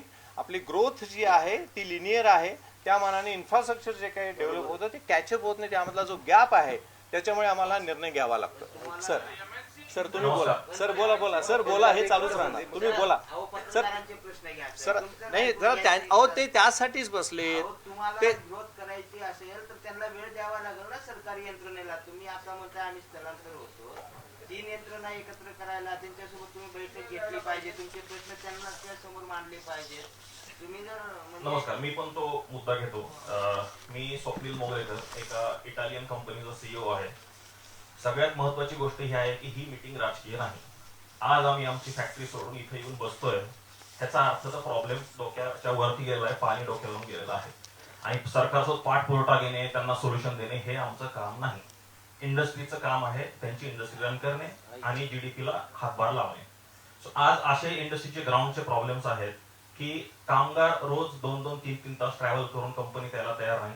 त्यांचं असं म्हणणं आहे की मी भोसरी MIDCत काम करतो, मी तळवडे MIDCत काम करतो, मला 2-3 तासाचा ओव्हरटाईम मिळतो. सो फायनान्शियल इम्पॅक्ट आहे ह्याचा. एम्प्लॉई रिटेन्शन हा प्रॉब्लेम आहे. एम्प्लॉई चाकणची ऑफर एखाद्या कंपनीने दिली तर जॉईन व्हायचं का नाही हा विचार करतो, जो एम्प्लॉईच्या पॉईंट ऑफ व्ह्यू पण बरोबर आहे. रोज एखादा एम्प्लॉई जर ऑन एन ऍव्हरेज 4 तास सकाळी संध्याकाळ जर त्याच्या आयुष्यातले घालवत असेल तर तो इम्पॅक्ट आहे. त्यामुळे आम्हाला एम्प्लॉई मिळत नाहीये. आम्ही आमच्या कंपनीचं एक शहरामध्ये वेगळं ऑफिस केलं की ज्यांचा प्रोडक्शनशी डायरेक्ट संबंध नाही अशा लोकांना तिकडे शिफ्ट केलंय, कारण की हे पर्याय आम्ही आमची शोधलेले आहेत. त्याचा आमच्यावर फायनान्शियल इम्पॅक्ट आहे. आम्ही त्याची कमर्शियल कॉस्ट बेअर करतोय एक सेपरेट ऑफिस करण्याची, कारण की आमच्या एम्प्लॉईला जर त्याच्या घरापासून त्याच्या फॅक्टरीपर्यंत न्यायची मूलभूत पायाभूत सोय जर गव्हर्नमेंट करून देत नसेल आणि त्या गव्हर्नमेंटची इन्फ्रास्ट्रक्चर जर पुरं पडत असेल तर हा एक मेजर प्रॉब्लेम आहे. सो राजकीय गप्पा, कोणाचा दबाव आहे कोणाचा दबाव नाही, हा मुद्दाच नाहीये. हा मुद्दा आहे तुमच्या बेसिक फॅसिलिटीजचा. एकीकडे आपण रोज ऍड पाहतो की चाकणमध्ये ही नवी कंपनी आली, ती नवीन कंपनी आली. आपण आहे त्या कंपन्यांना तुम्हाला पायाभूत सुविधा आहेत का? आम्ही बेसिक गोष्टी मागतोय, रस्ता मागतोय, पाणी मागतोय आणि वीज मागतोय. ह्या 3 गोष्टी जर तुम्ही बेसिक देऊ शकत नसेल तर आपण जी अँबिशन ठेवतो की 3rd लार्जेस्ट इकॉनॉमी बनायचं इंडियाला, हे पॉसिबल नाही जोपर्यंत हे ग्राउंडवरचे मुद्दे सॉल्व्ह होणार नाहीत. धन्यवाद. तुमची अडचण लक्षात आली, पण याच्यावरती पर्याय म्हणून काय? आता तुम्ही एवढे दिवस पत्र व्यवहार करताय, सगळं करताय, याच्यावर अडचण ही सोडवण्यासाठी काय नेमकं प्लॅन करणं गरजेचं असं तुम्हाला वाटतं? कारण तुम्ही त्यातलेच आहात, अभ्यासक आहात, काय करणं गरजेचं आहे तुम्ही ते पण सर, सांगा. चाकणसाठी जसं अगोदर हायलाईट केलं की हा जो एरिया आहे हा 1 नगरपालिका आणि 21 ग्रामपंचायती असा एरिया आहे. त्यामुळे इंटरनल कोऑर्डिनेशनचा मोठा इश्यू आहे. त्याच्याबरोबर या परिसरातल्या पायाभूत सुविधा, बऱ्याच सुविधा ह्या NHI रस्ते NHI इकडे आहे, PMRD इकडे आहे, MSIDC असा तो प्रॉब्लेम आहे. त्यामुळे याच्यावर जर सोल्युशन काढायचं असेल तर काल माननीय आदरणीय मुख्यमंत्री साहेबांनी उत्तर दिलेलं आहे की इथे इंडस्ट्रीयल टाउनशिप होणं गरजेचं आहे. ते जर झालं तर एका छताखाली हे सगळे प्रॉब्लेम रिझॉल्व्ह करणं सोपं जाणार आहे. तर त्यांनी जी काही अनाऊन्समेंट केली, आम्ही त्या अनाऊन्समेंटचं मनापासून स्वागत करतो.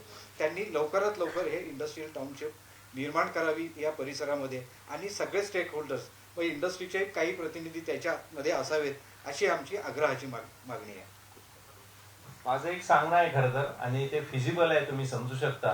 नाशिकला कुंभमेळा येऊ घातलाय. पिंपरी चिंचवडचे जे शेखर सिंह आयुक्त होते त्यांना तिकडे त्यांनी डेप्युटेशनवर पाठवलंय की तो कुंभमेळा यशस्वी होण्यासाठी. IAS ऑफिसर आहेत आणि ते ह्या सगळ्या गोष्टी कोऑर्डिनेट करून तो यशस्वी होण्यासाठी झटत आहेत. इन्फ्रास्ट्रक्चर डेव्हलप करणं आणि बाकी सगळ्या रिसोर्सेसना डिपार्टमेंट्सना सोबत घेणं. तर आता जे जयदेवने सांगितलं त्यानुसार जोवर हे इंडस्ट्रियल टाउनशिप आणि ह्या सगळ्या गोष्टी, कारण त्या लॉंग टर्म आहेत, तर त्या जोवर होत नाही तो मलाही प्रामाणिकपणे वाटतं की एखादा IAS ऑफिसर नेमून एखादी नोडल एजन्सी नेमावी, ह्या सगळ्या लोकांना नियंत्रित करून हे काम पुढे जाईल हे त्यांनी तोवर बघावं असं माझं सांगणं आहे. सर, याच्यामध्ये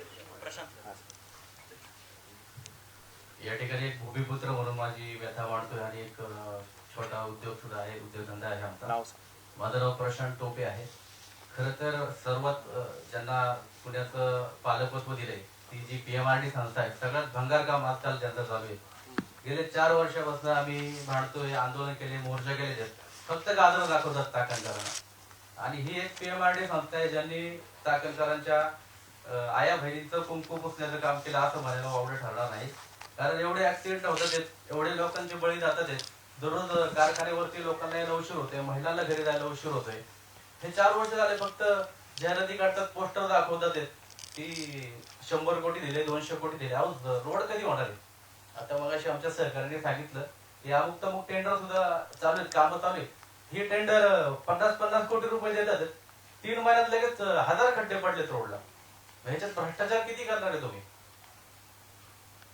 काम झालं पाहिजे, चांगली झाली पाहिजे, आम्हाला शाश्वत विकास पाहिजे चाकणला आणि मोठे रस्ते झाले पाहिजे जेणेकरून चाकणचा खरोखर ट्रॅफिकचा प्रश्न भेटेल.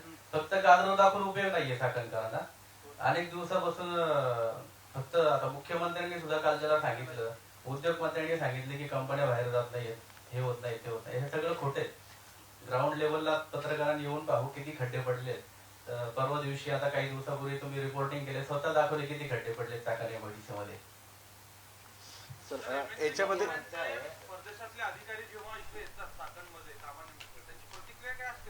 सर एक उदाहरण सांगतो. माझे एक जर्मन मित्र आहेत, ते चाकणमध्ये काम करतात आणि महिन्यातून 1-2 वेळेस फॅमिलीला भेटायला जातात.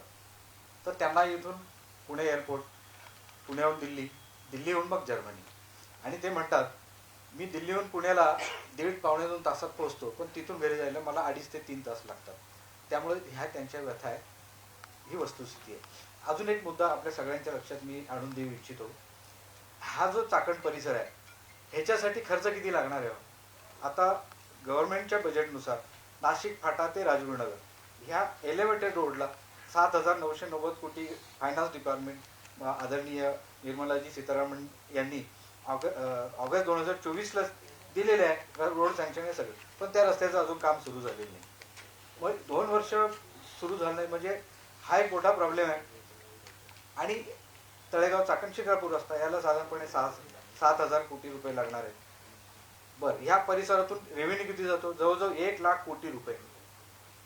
बाहेरून पैसे आणायची गरज नाही, आम्ही दिलेले पैसे थोडे तरी आमच्यासाठी वापरा, ही आमची कळकळीची विनंती आहे. त्याच्यानंतर ह्या परिसरात जे प्रोजेक्ट किंवा ज्या योजना येऊ घातलेल्या किंवा येणार आहेत किंवा येणं गरजेचं होतं त्याच्यामध्ये वेगवेगळ्या कंडिशन टाकल्या जातात. हा एक आमचा अनुभव आहे. उदाहरण सांगायचं झालं तर नाशिक फाटा ते राजगुरुनगर रस्ता, ह्या रस्त्याचं 2024लाच पैसे सँक्शन आहेत 7,990 कोटी रुपये. अजून रस्त्याचं काम सुरू झालं नाही. का झालं नाही तर आम्ही चौकशी केली, त्यावेळेस आम्हाला असं कळलं की ह्या टेंडरमध्ये एक अट आहे, ती अशी आहे की 100% लँड ॲक्वायर्ड झाल्यानंतरच या रस्त्याचं काम सुरू करावं. मग आम्ही विचारलं बाकीच्या टेंडरचं कसं असते, ते म्हणा बाकीच्या ठिकाणी थंब रूल आहे, 90% लँड ॲक्वायर झाली की काम सुरू करावं. पण फक्त ह्याच टेंडरला अशी अट का?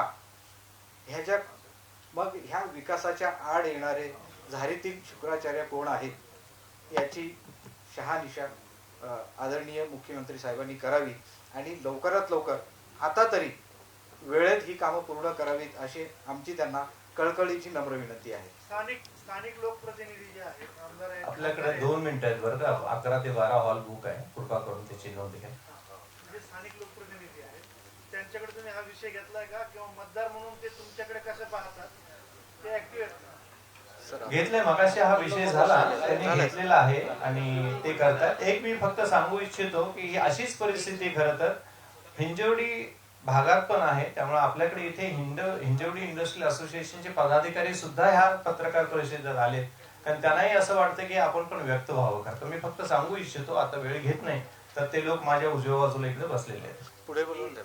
तुम्ही म्हणाला की आजूबाजूच्या ज्या ग्रामपंचायत तिथे कचरा डंप होतो, त्यांच्या जे रस्ते आहेत ते व्यवस्थित नाही, पण ते ग्रामपंचायतचा तेवढा रेव्हन्यूच नाही, ग्रामपंचायतवर तो आर्थिक ताण तेवढा सहन करू शकतो. मी मगाशी सांगितलं कृपा करून, सामाजिक दायित्व म्हणून जे आहे कृपा करून हे तुम्ही सगळेजण समजावून घ्या. हे जे काही प्रश्न आहेत ना, ह्यासाठी तर आम्ही म्हणतो ना, एक नोडल एजन्सी नेमा ना, जी ह्या सगळ्या गोष्टी बघेल, अकाउंटेबल करेल, ह्या सगळ्या लोकांना कुठेतरी अँसरेबल करेल. आम्ही कशी उत्तर देणार व्हायची? तुम्ही समजावून घ्या. बाकीचे अधिकारी इथं बसलेत, कृपा करून PMRD चे कुणी अधिकारी आहेत का इकडे? सर तुम्ही या. तसेच MRDC चे पण अधिकारी आहेत. अजून कोणत्या खात्याचे आहेत का? कृपा करून तुम्ही त्यांना एक 5 मिनिटांचा प्रश्न विचारा, अशी माझी तुम्हाला विनंती आहे. एकच मिनिट, एक फक्त ऍडिशन करतो. मी एक चाकणचा नागरिक आणि MIDC मध्ये काम करायला येणारा जो वर्ग आहे तो बाहेरून येतो. आपण आता सोयी सुविधा मागतोय त्या बाहेरच्या लोकांसाठी, बरोबर ना? जे बाहेरून मोशी किंवा खेड आळंदी विधानसभेच्या बाहेरच्या लोकांसाठी सोयी सुविधा मागतोय, ही एक मोठी गोष्ट आहे की तिथं राहणारा वर्ग हा कमी आहे. खेड आळंदी विधानसभेचे जे मतदार आहेत त्यांच्यासाठी जे काय करायचंय ते आम्ही करतोय असं साधारण चित्र उभं केलं जातं. त्याच्या आधारे काही लोक निवडून येतात आणि बाहेरच्या लोकांसाठी किंवा जे तिथे राहत नाहीये यांच्या सुविधेसाठी कोणत्याही प्रकारचं असं मोजमाप नाहीये की किती लोक एका ठिकाणून दुसऱ्या ठिकाणी कामासाठी जातात. Floating population. तर ह्या फ्लोटिंग पॉप्युलेशन साठीच्या ज्या सोयी सुविधा अपेक्षित आहेत त्या चाकणच्या हिशोबाने नाहीयेत, म्हणजे चाकणमध्ये त्या हिशोबाने केल्या जात नाही. आणि एक चाकणकर म्हणून मग आमच्याकडून गेले 10-20 वर्ष चुकाच होत आलेले. सत्तेतला आमदार आम्ही कधीच निवडून दिलेला नाही, कधीच निवडून दिलेलं नाही. ही खूप मोठी चूक आहे आमची आणि त्याचं आम्ही आज भोगतोय सगळं जे काय होतं ते. खेडच्या घाटापर्यंत रस्ता मोठा झालेला आपण पाहतो. खेडच्या पुढे गेलं मनसर पासून एकदम नाशिक पर्यंत आपण 1.5-2 तासात पोहोचतो, पण तिथून पुढे पुण्यात यायचं म्हणलं की 4 तास सुद्धा लागू शकतात. ही गोष्ट वस्तुस्थिती आहे. या गोष्टींवरती म्हणजे हे ओपन आईजनी बघतोय आपण, असं काही नाहीये, लपून ठेवलेलं नाहीये. विकास का होत नाही हे तुम्ही आम्ही बघायचं. काय इथं नेमका चेहरा वेगळा आहे, इथं माणूस नाहीये का? जे आता खासदार आहेत, खासदार साहेब काल भेटून आलेत PMO. आता काही बदल घडणार आहेत, त्यांचे प्रतिनिधी आहेत इथे, ते सुद्धा काही प्रश्नांची उत्तरं देतील आपल्याला. तर आता आपण डायरेक्ट करू PMRDA ला. PMRDA साठी काही प्रश्न असतील तर ते घेऊया प्लीज. मी शिवकुमार कुपल, कार्यकारी PMRDA. तर चाकण औद्योगिक कोंडी सोडवण्यासाठी आमच्याकडे एकूण 7 कामांना मंजुरी मिळालेली आहे. तर 7 कामाची प्रशासकीय मान्यता 100 कोटी इतकी असून त्याची वर्क ऑर्डर झालेली आहे 28/2/2026 ला. तर नियोजित त्याचं 12 महिन्याअंतर्गत काम पूर्ण करायचं आहे. फेब्रुवारी 27 अखेर काम पूर्ण होईल. सध्या 7ही कामं प्रगतीपथावर आहेत. 7 कामं कोणते ते मी सांगतो. नाही सर, ते खोलाचं याची गरज नाही, मला वाटतं वेळ कमी आहे सर. 100 कोटीने काय होणार आहे सर?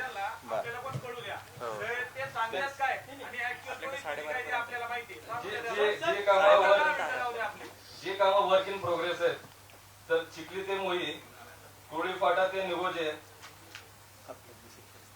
आणि नाशिक रस्ता ते आळंदी, नाशिक रस्ता ते आळंदी. तुम्ही जे PMRDA वरती ते म्हणतात की भोंगळा कारभार सगळं चालू आहे. नाही, आता आमची कामं फक्त 7 कामं वर्क इन प्रोग्रेस आहेत. नाही वर्क इन प्रोग्रेस अजून कामं पूर्ण व्हायचे.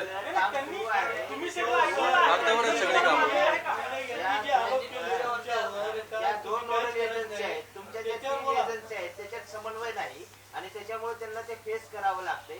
तुम्ही समन्वय करणार आहे का MIDCशी, नॅशनल ऑथॉरिटीशी आणि तुमच्या रस्त्याशी? म्हणजे ते तिन्ही कनेक्ट होतील आणि त्यांचे प्रश्न मिटतील. समन्वयाबाबत मी आमच्या वरिष्ठांशी बोलतो. आजची जे MOM आहे, आमच्या वरिष्ठ जे आहेत मान्य महानगर आयुक्त यांच्याशी मी चर्चा करतो समन्वयाबाबत. मी निर्णय घेऊ शकत नाही. समन्वय नसल्यामुळे उद्योजकांचं नुकसान होतं हे तरी मान्य. समन्वयाबाबत मी मान्य महानगर आयुक्त यांच्याशी चर्चा करेन. माहितीसाठी एक गोष्ट सांगतो. डिव्हिजनल कमिशनर ऑफिस मध्ये आपली मागच्या वर्षी एक मीटिंग झाली. हे महत्वाचं आहे का? व्हॉट्सअप ग्रुप तयार करून समन्वय साधावा असे आदेश झालेले आहेत. त्याचा व्हॉट्सअप ग्रुप तयार झाला. मात्र DCP ट्रॅफिक चेंज झाले, महानगर आयुक्त PMRDA बदली झाली, त्याच्यानंतर अजून असे वरिष्ठ जे अधिकारी आहेत त्यांच्या बदल्या झाल्या. बदली झालेले अधिकारी आलेच नाहीत त्या ग्रुपमध्ये. कसा काय समन्वय होणार? त्यांना बोला.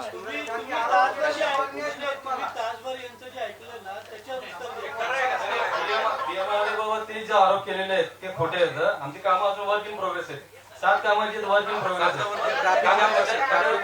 कामं प्रगतीपथावर आहेत.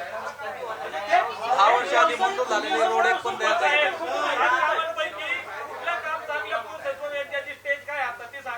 नाही, आळंदी चाकणचं PQC आमचं प्रोग्रेस मध्ये. आळंदी चाकण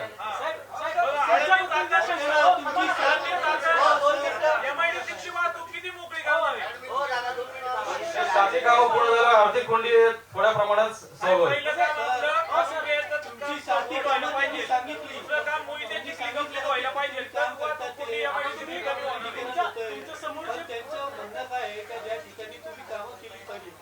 त्या ग्रुपवर तुम्ही बोललं पाहिजे. व्हॉट्सअपच्या ग्रुपवर ते तुम्ही बोलत नाही, समन्वय साधत नाही.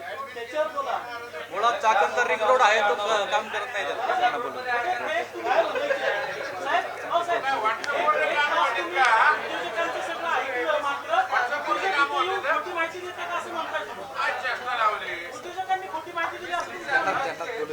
सर, माझी विनंती आहे, खरं तर तुम्हाला लक्षात येत असेल की हतबलता तुम्हाला दिसत असेल. ते जरी तोंडाने बोलत असतील की हे सगळे आरोप खोटे आहेत. मगाशी आता जयदेवनी सांगितलं किंवा मगाशी आपल्या इटालियन MNCच्या मॅनेजिंग डायरेक्टरने येऊन सांगितलं, आम्हाला हौस नाही. आम्ही आमचा कामधंदा सोडून चाकणमधून इकडे येतोय. कोण करतंय हे असं? बरं, मी कुठल्या राजकारणात आहे किंवा आम्ही कशात आहोत, आमचा काही बाकी त्यामध्ये काही फायदा असं काही आहे का? तर कृपा करून माझी तुम्हा सर्वांना विनंती आहे, खरं सांगतो तुम्हाला, लॅक ऑफ गव्हर्नन्स 100% आहे. आणि त्यासाठी एक नोडल एजन्सी म्हणून PMRDA ला नेमलं होतं. कुलकुंडवार साहेब डिव्हिजनल कमिशनर असताना, तेव्हा डॉक्टर योगेश म्हस्के सर त्यावेळेस CEO होते. ठरलं, ग्रुप फॉर्म केला. ग्रुप कशासाठी फॉर्म करतो आपण? कोऑर्डिनेशन व्हावं म्हणून. आपण आपल्या ह्याच्यामध्ये पण करतो, कंपन्यांमध्ये आम्ही करतो आणि त्याच्यातून ती कामं आम्ही व्यवस्थित तडीच नेतो. पण ह्या ठिकाणी अजिबात तो प्रतिसाद आम्हाला मिळत नाही. ही दुरावस्था आहे. MIDCचे अधिकारी बोलल्यानंतर मात्र आपण वाइंड अप करू, कारण आता मला बाहेरून तिकडून आता पत्रकार ह्याच्यातून विचारणं होते वाइंड अप करण्यासाठी. म्हणाला पण येतो, PMRDच्या रस्त्याचा पण MIDCच्या रस्त्यावर येतो. मग त्या दोन्ही यंत्रणा एकत्र काम करणं, तुम्ही एका यंत्रणेचं कौतुक करताय, दुसऱ्या यंत्रणेला टोचताय, त्या दोन्ही यंत्रणेत आणखी वाद होणार. नाही सर, कसं आहे PMRD कडे. नमस्कार, मी निलेश मोडवे, अधीक्षक अभियंता MIDC. सर्वप्रथम MIDCची भूमिका मी फक्त मांडतो आपल्यासमोर. MIDCचे आता फेज 1 ते फेज 4 हा 2700 हेक्टरचा भाग आहे. या 2700 हेक्टरमध्ये 110 किलोमीटरचे रस्ते आहेत. पैकी 40 किलोमीटरचे रस्ते मुख्य रस्ते आहेत. या 40 किलोमीटर पैकी मार्च 25 मध्ये आणि मार्च 26 मध्ये असे एकूण 10 किलोमीटरचे अपग्रेड करून कॉन्क्रीटचे रस्ते MIDCने पूर्ण केलेले आहेत. उर्वरित पैकी म्हणजे माननीय मंत्री महोदय आणि आमचे CEO यांनी याच्यामध्ये वारंवार मिटिंग घेऊन उर्वरित जे 25 किलोमीटरचे रस्ते आहेत याला मान्यता देऊन त्या रस्त्यांचं काम जवळपास 8 महिने झाले चालू आहे. मार्च 2027 पर्यंत हे रस्ते जवळपास सगळे पूर्ण होतील. म्हणजे कुणालजी किंवा बटवाल साहेब असते या सर्वांनी हे रस्ते पण पाहिलेले आहेत. मागच्या वर्षी जिथं सगळ्यात जास्त केवास झाला होता तो रस्ता म्हणजे आपला फेज 1चा रोड, ज्याच्यामध्ये चाकण तळेगाव शिक्रापूर वरून जी अंतर्गत येणारी वाहतूक आहे म्हणजे म्हाळुंगे पोलीस चौकी तो इंडोरन्स चौक तो SP पेट्रोल पंप हा रस्ता आमचा पूर्ण झालेला आहे. त्यानंतर बोलू द्या एक मिनिट बोलू द्या मला. Let me finish. एक मिनिट.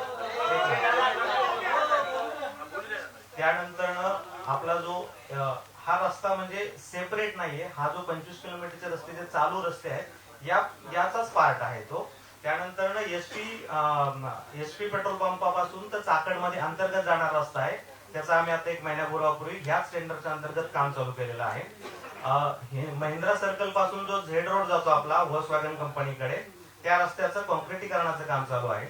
आणि आपल्या व्हॉक्सवॅगन पासून तर स्पायसर चौकापर्यंत ह्या रस्त्याचं सुद्धा काम चालू आहे. ह्या सर्व रस्त्यांचे म्हणजे जवळपास आमच्या सगळ्या रस्त्यांची कामं चालू आहेत. आणि बटवाल साहेब असतील, शेडबाया साहेब असतील आणि म्हणजे सगळ्यांनी हे रस्त्यांचे काम सुद्धा पाहिले आहे. आता त्याच्या पुढे जातो मी की सर आता जे काम चालू आहे ह्या चालू काम म्हणजे जे कम्प्लीट झालेलं आहे, महिंद्रा समोरचं काम चालू तुम्ही पाहिलं असेल किंवा बाकीचे कामं असेल तर त्याच्याबद्दल गुणवत्तेबाबत आम्ही कंटिन्यू यांच्या टच मध्ये असतो, तर त्याची क्वालिटी चांगली आहे.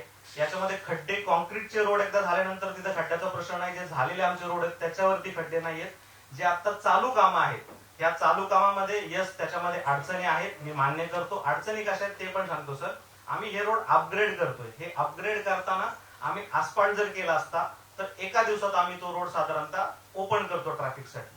हे होताना मुख्यत्वे काय अडचण होती की याला किमान 7 ते 8 दिवस तरी क्युरिंग पिरियड लागतो. तुम्ही म्हणता तसं बरोबर आहे की ज्यावेळेस रोड होतो तो रोड झाल्यानंतर त्याला ट्रॅफिक अलाव नाही केली जात आणि बाजूने ज्यावेळेस ट्रॅफिक जाते त्यावेळेस प्रचंड ट्रॅफिक कोंडी होते. ऍग्री. आता आपण जो साईड पट्ट्याचा विषय काढला तोही मी सांगतो. सर काय होतं याच्यामध्ये आपण ज्यावेळेस आसफाल्ट करतो त्यावेळेस आपण एक नॉमिनल लेअर करतो आसफाल्टचा जो मॅच होऊन जातो. इथं करताना आपण स्लॅब देतो, जवळपास 300 mm चा स्लॅब देतो आणि 300 mm चा स्लॅब दिल्यामुळं एक खटकी तयार होते. माझी पूर्ण टीमला सुद्धा मी याच्यामध्ये वारंवार सांगितलं जेव्हा स्लॅब होतो सर तो स्लॅब झाल्यानंतर त्या खटक्या भरल्या जातात.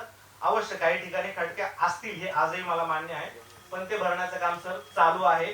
मॅक्सिमम काम ठिकाणी केलेलं आहे. आम्हाला फक्त एक मागच्या मार्च पर्यंत सर आमचे मॅक्सिमम 90% तिथल्या मुख्य रस्त्यांचं काम झालं असेल. दुसरा विषय आपण घेतलेला सॉलिड वेस्टचा, तर महामंडळाने सॉलिड वेस्ट करता एजन्सी अपॉइंट करून आणि ही जी एजन्सी आहे प्राथम्याने आम्ही फेडरेशन ऑफ चाकण इंडस्ट्रीज यांनाच हे काम देऊन आपण 10 मेट्रिक टन पर डे एवढ्या क्षमतेचा सॉलिड वेस्टचा प्लांट केलेला आहे, ज्याच्यामध्ये रस्त्यावरचा कचरा उचलणे तो ट्रीट करणे आणि त्याच्यापासून गॅस निर्मिती करणे असा हा प्रकल्प आहे. आणि आम्ही नाही तर इंडस्ट्रीजच चालवणार आहे. They will work as our contractor. म्हणजे हाही विषय आम्ही ऍड्रेस केलेला आहे. तिसरा प्रश्न आपण जो काढला होता काल पण मला बटवाल साहेबांशी बोलणं झालं की पाण्याचा प्रश्न. सर आमच्याकडे 80 MLD ची स्कीम आहे आणि आमचं आता कन्झम्पशन 60 MLD आहे. हे आमचे फॅक्ट्स आहेत. आमच्या एरियामध्ये कुठेही पाण्याची कमतरता नाही. दुसरा प्रश्न सरांनी जो उपस्थित केला होता की सर मग बाकी ठिकाणी पाण्याची कमतरता आहे आउटसाइड इंडस्ट्री, तर ते सुद्धा आम्ही तुम्हाला सांगतो की आमच्याकडे आउटसाइड इंडस्ट्रीजला सुद्धा माननीय उद्योग मंत्री आणि माननीय CEO सर यांच्या मान्यतेने पाणी देण्याचं प्रावधान आहे. ते आम्ही पाणी देतो सुद्धा. कंडिशन अप्लाय की त्यांनी आमच्याकडे ऍप्लिकेशन केलं पाहिजे आणि त्यांना आम्ही पाणी देतो. आम्ही तिथे पाईपलाईन फक्त टाकत नाही, पण पाणी आम्ही देतो. आज मितीस एकही ऍप्लिकेशन असं पेंडिंग नाहीये की ज्याने आमच्याकडे पाणी मागितलंय, बटवा साहेब याच्यामध्ये काही चूक असेल तर सांगा, आणि आम्ही त्यांना पाणी दिलेलं नाही. त्यामुळे पाण्याच्या बाबतीत एमआयडीसी अतिशय चांगलं काम करते. हा ठीक आहे, कुठेतरी प्रेशर लॉस, काहीतरी पाईप बदलणं, एवढा मोठा इन्फ्रास्ट्रक्चर आहे तर ते असू शकेल, पण पाण्याची कमतरता नाही आमच्याकडे, आम्ही पाणी देत आहोत. तर हा झाला, हे झाले मेन प्रश्न की रस्त्याचा, तुम्हाला देण्यात येणाऱ्या मुख्यत्वे म्हणजे कचरा आणि पाणी. तर ह्या बाबतीत एमआयडीसी पूर्णत्वाने याच्यामध्ये काम करत आहे. राहिला प्रश्न कोऑर्डिनेशनचा, तर आमचं जे काम आहे हे करताना आम्हाला सगळ्याच डिपार्टमेंटचं साधारणतः कोऑर्डिनेशन लागतं. म्हणजे पोलीसशी सुद्धा आम्ही कोऑर्डिनेट करतो, कारण की हे रस्ते, एक रस्ता तुम्हाला चाकणचा माहिती आहे की आम्हाला काम करताना 8 दिवस थांबावा लागतो. तुम्ही विचार करा की ह्या रस्त्यावरती 2 तास जरी ट्रॅफिक थांबली तरी पण मागे प्रचंड ट्रॅफिक कोंडी होते. तर पोलीस डिपार्टमेंटचं आमचं कोऑर्डिनेशन आहे. आपले सीपी साहेब यांनी मागच्याच आठवड्यात याच्याबाबतची मीटिंग घेतली आणि पूर्ण सहकार्याचं आश्वासन दिलं. दुसरा विषय, सॉरी, कलेक्टर साहेबांनी सुद्धा याच्यामध्ये मीटिंग घेऊन याच्यामध्ये खड्डे बुजवण्याचं त्यांनी निर्देश दिले होते. मॅक्सिमम सगळ्या यंत्रणांनी याचे खड्डे बुजवण्याचं याच्यामध्ये प्लॅन केलेला आहे. पीएमआरडीए कमिशनर सर यांच्याकडे सुद्धा याबाबतच्या आढावा बैठकी होतात आणि याच्यामध्ये आमचे सुद्धा अपडेट्स आम्ही सरांना देत असतो. आणि राहिला प्रश्न लोकप्रतिनिधींचा, तर ते सुद्धा आमच्याकडून पाठपुरावा करून आम्ही व्हिजिट करून त्यांना जी प्रगती आहे ती जागेवर दाखवतो. यस, आम्ही हे नाही म्हणत की आम्ही सर्वतोपरी आम्ही संपूर्ण आहोत, परंतु आम्ही जे म्हणजे कुणालजी आणि आपण असा पीएमआयडीची जी मागच्या वर्षी मीटिंग झाली होती त्याच्यामध्ये आम्ही लेखी स्वरूपात दिलं होतं की एमआयडीसी काय करणार आहे. टाइम बाउंड प्रोग्राम दिला होता आणि आम्ही आजही त्याच्यावरती कायम आहोत की तो टाइम बाउंड मागच्या वर्षी दिलेला तोच फॉलो करतोय. सर त्याच वेळेस काम पूर्ण होणार आणि त्याच क्वालिटीचं काम पूर्ण होणार. तर आमच्याकडून आम्ही पूर्णपणे करतोय. आणि कुणालजींनी, बटवा साहेब असतील, शेडबाय साहेब असतील, कुलकर्णी साहेब असतील, यांना मी फक्त एमआयडीसीचं प्रतिनिधित्व करतो, पण एमआयडीसी म्हणून यांच्याशी आम्ही ऑलवेज ओपन टू टॉक. आणि आजही वी आर ऑन स्टेज. जर आमच्याकडून कुठला विषय राहिला असेल तर त्यांनी तो अधोरेखित करावा. मला वाटतं त्यांनी सगळं सांगताना आमच्याविषयी चांगलंच सांगितलेलं आहे. आणि फक्त सांगण्यासाठी नाही, आम्ही तिथं फील्डवर काम सुद्धा केलेलं आहे. माननीय मंत्री महोदय आणि माननीय सीओ सर आता यांच्या माध्यमातून आता 300 कोटीचे सर तिथं कामं चालू आहेत. आणि क्वालिटीच्या साठी सांगतो सर, IIT आणि COEP हे त्याच्यावरती वेटिंग एजन्सीज म्हणून अपॉइंट आहेत. धन्यवाद. विषय झालेला आहे, मला वाटतं बहुतेक सगळे कव्हर केले. जाता जाता मी तुम्हाला सांगेन, ह्या ठिकाणी मोठ्या प्रमाणामध्ये मल्टीनॅशनल कंपनीचे बरेचसे सिनियर ऑफिसर्स आलेले आहेत.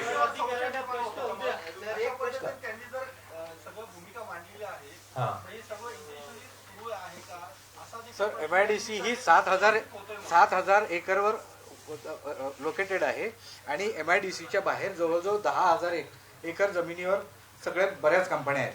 आणि प्रश्न जे आहेत ते एमआयडीसीच्या बाहेरचे जे इन्फ्रास्ट्रक्चर आहे त्याच्यावर आहे.